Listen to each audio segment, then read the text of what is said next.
So to talk about our Bernoulli's equation, we actually need to identify and define what an ideal fluid is. So what is an ideal fluid and what makes a fluid ideal? Well, one of the first characteristics that we're going to know is that an ideal fluid will be incompressible, meaning density stays constant. Density stays constant. If there's any change in volume or pressure, we need our density to stay constant, and this is for incompressible characteristics. So an ideal fluid will be incompressible, in which our rho over here or our density will stay constant with any change in our volume or pressure. Next one we have is we need laminar flow. So laminar flow is characterized by very smooth and very orderly flow. So with laminar flow, you're mostly likely going to see like straight arrows as representation. And the opposite of this is turbulent flow. So turbulent flow, I always like to think of like the Vincent van Gogh painting, where most of the movements are just going to be sort of circular like this. So you might have an arrow generally, but then it will just be circular. So that's turbulent flow. Turbulent flow is going to be very disorganized and not that good looking. So that is going to be laminar flow. We need our ideal fluid to be moving in a straight and orderly fashion. Now finally, we need no viscosity. We don't want to see any viscosity in our fluid, because viscosity means friction, and in an ideal setting, even if we're talking about kinematics, we always want to take out air resistance because that's a part of friction. So with our ideal fluids as well, applying that sort of element of taking out those confounding variables, we need no viscosity because this takes away friction. So let's start with our continuity equation. Now our continuity equation relates our volume flow rate. So volume flow rate over here, Q is going to equal area times volume. The volume flow rate across a pipe, regardless of the cross-sectional area, of a change in cross-sectional area, will stay the same, will be conserved, given that we have an ideal fluid, an incompressible fluid.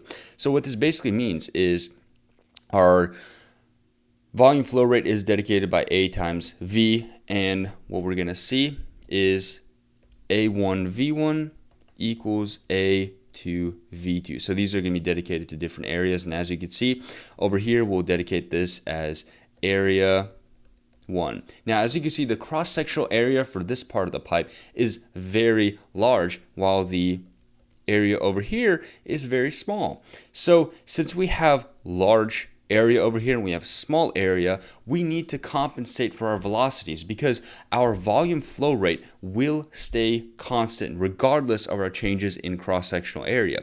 So this means that when we have a high cross-sectional area, our velocity is going to be pretty low, but when we have a low cross-sectional area, when our cross-sectional area is very small, our velocity will be high to compensate for that. So as you can see, to compensate for this and to keep with our continuity equation, when we have a large cross-sectional area, velocity will be smaller. But when we have a smaller cross-sectional area, velocity will be larger. So this is the entire idea behind our continuity equation. And a sort of cheat sheet that you could put over here is less area equals fast, while higher area equals slow.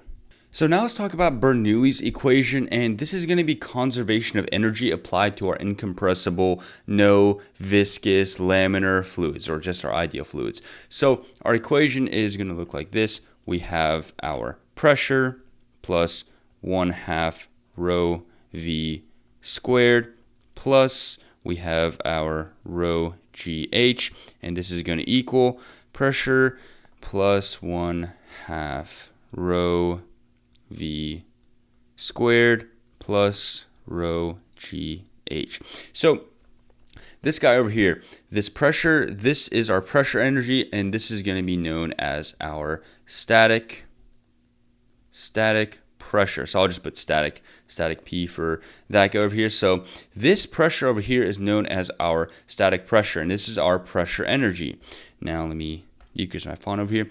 This guy, 1/2 rho v squared, this is going to be our dynamic pressure.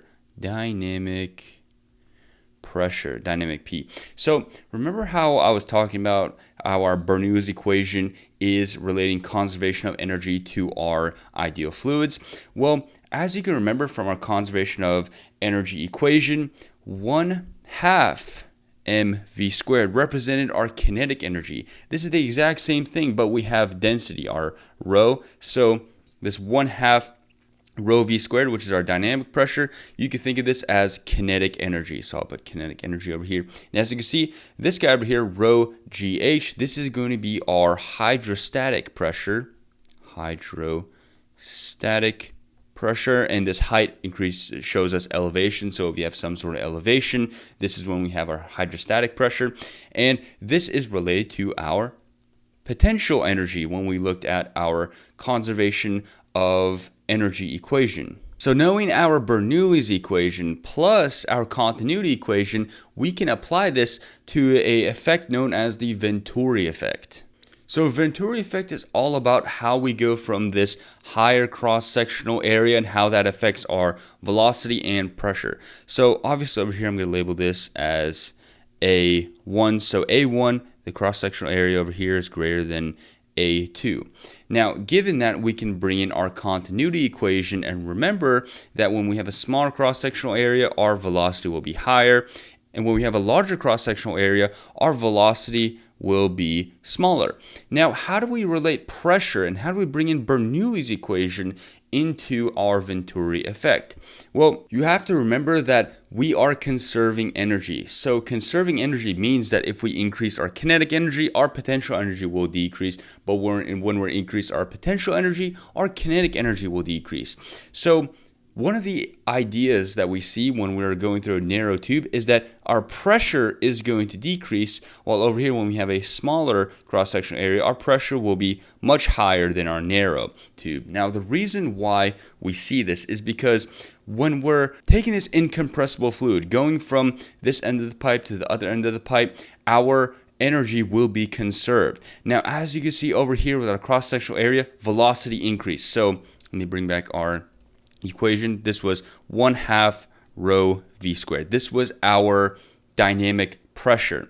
Now, when dynamic pressure increases or kinetic energy increases, our pressure energy is going to decrease. And that was that static pressure that we were talking about. So to compensate for this increase in kinetic energy, our pressure energy is going to decrease. So in our Venturi effect, just to summarize what we learned, when we're going from a higher tube to a narrow tube, in that narrow tube, our velocity will increase, but our pressure will decrease. And because of this decrease in pressure, our height over here of this fluid will also decrease.